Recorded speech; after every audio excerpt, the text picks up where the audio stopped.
Need to create reports in Power BI? No problem, I will show you how. First, authenticate. Sign into your Hubway account within Power BI.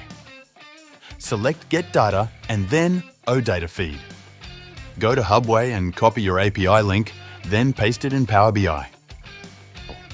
Go ahead and select the entities you need and load them. In the table view, you can see the entities, their fields and data. And in diagram view, you can't see the relationships, but you can make them. If you go to Report View, you can add your desired chart and select Legend and Values. And voila, your chart is done. It's really that easy to build charts in Power BI when it's powered by Hubway Connect. No code, no hassle, no delay.